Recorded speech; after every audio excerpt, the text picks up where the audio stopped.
नमस्कार, प्रभा साक्षी के जागो नागरिक जागो कार्यक्रम में आप सभी का स्वागत है। मैं आपके साथ अर्चना द्विवेदी। आज का ये कार्यक्रम उन लोगों के लिए है जिनके मन में ईपीएफ यानी एम्प्लॉय प्रोविडेंट फंड को लेकर कुछ भी प्रश्न है। अपने देश में अधिकतर लोगों को ये पता भी नहीं होता कि कर्मचारी भविष्य निधि ईपीएफ क्या चीज है, इसके सहारे कैसे और कितनी बचत की जा सकती है, इसके क्या क्या अन्य फायदे हैं और कौन कौन से लोग इसके दायरे में आते हैं और कौन कौन से लोग नहीं। इसलिए हम आपको बताएंगे ईपीएफ से जुड़े सभी मूलभूत प्रश्नों के बारे में जो आमतौर पर सभी के मन में होते हैं। ईपीएफ कर्मचारियों के लिए एक बचत उपकरण है जो कर्मचारी भविष्य निधि संगठन यानी ईपीएफओ द्वारा मैनेज किया जाता है। कर्मचारी भविष्य निधि यानी ईपीएफ निजी क्षेत्र के कर्मचारियों को रिटायरमेंट बेनिफिट पहुंचाने के लिए बचत का एक बेहतरीन तरीका है, जिसमें आम जमा योजनाओं से बेहतर ब्याज मिलता है और इनकम टैक्स पर भी छूट मिलती है। इस योजना में आपका एम्प्लॉयर भी अपना योगदान करता है और आपकी सैलरी में से भी योगदान काटा जाता है। रिटायरमेंट के समय ब्याज सहित एक मुश्त राशि तो मिलती ही है, साथ में पेंशन का भी फायदा मिलता है। कर्मचारी भविष्य निधि कार्यालय के पास उन सभी कार्यालयों और कारखानों को रजिस्टर करना पड़ता है जहां पर 20 से अधिक कर्मचारी काम करते हैं।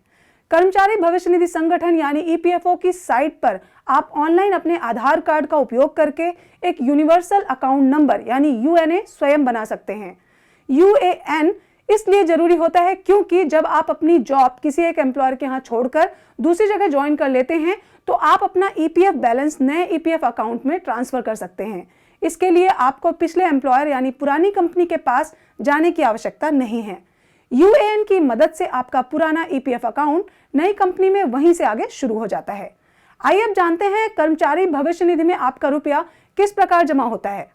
जब कोई व्यक्ति किसी कंपनी में काम करना शुरू करता है तो उसकी बेसिक सैलरी का 12% उसकी सैलरी से काटा जाता है और इतना ही योगदान उसकी कंपनी यानी एम्प्लॉयर की तरफ से दिया जाता है। व्यक्ति की सैलरी का 12% कर्मचारी भविष्य निधि में पूरा जमा हो जाता है, जबकि कंपनी द्वारा किया गए योगदान का केवल 3.67% ही इसमें जमा होता है। बकाया का 8.33% कर्मचारी पेंशन योजना यानी एम्प्लॉय पेंशन स्कीम ईपीएस में जमा हो जाता है। अब प्रश्न आता है, ईपीएफ पर इनकम टैक्स की छूट तो मिलती है, लेकिन यह छूट क्या ईपीएफ में जमा पूरे पैसे पर मिलती है? तो इसका उत्तर है नहीं। सरकार की ओर से दिया जाने वाला ब्याज सिर्फ उस पैसे पर मिलता है जो कि कर्मचारी की सैलरी से काटा जाता है। मतलब ईपीएस के अंतर्गत जमा पैसे पर ब्याज नहीं मिलता है। कंपनी द्वारा किए गए योगदान पर आयकर अधिनियम की धारा में आर्टिकल 80C के तहत सरकार टैक्स नहीं लगाती है, जबकि कर्मचारी द्वारा कमाए गए ब्याज पर टैक्स देना पड़ता है।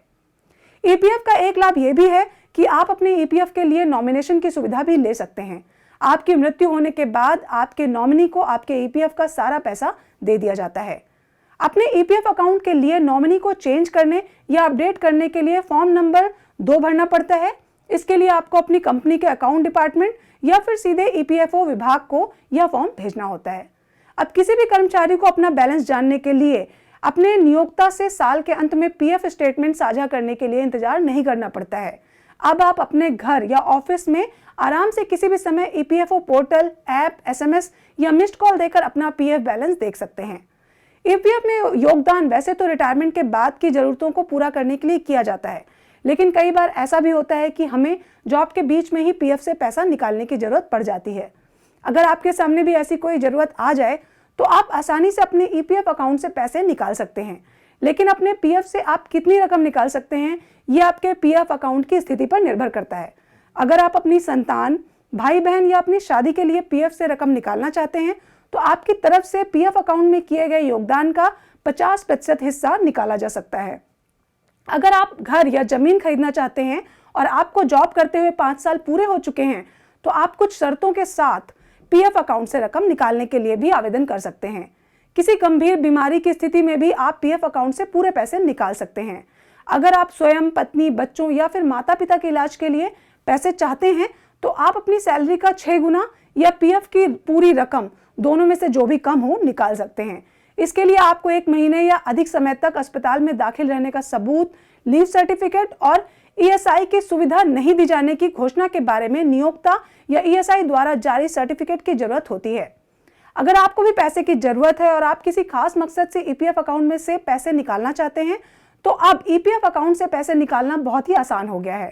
पहले की तरह बहुत ज्यादा पेपर वर्क नहीं करना पड़ता है, बस घर बैठे ऑनलाइन आवेदन करके आप आसानी से पूरा प्रोसेस कर सकते हैं। इसके लिए सबसे पहले आप ईपीएफओ की वेबसाइट पर जाएं, वहां आप अपना यूएएन नंबर, पासवर्ड और कैप्चा डालकर लॉगिन करें। इसके बाद मैनेज पर क्लिक करें और अपना केवाईसी चेक कर लें।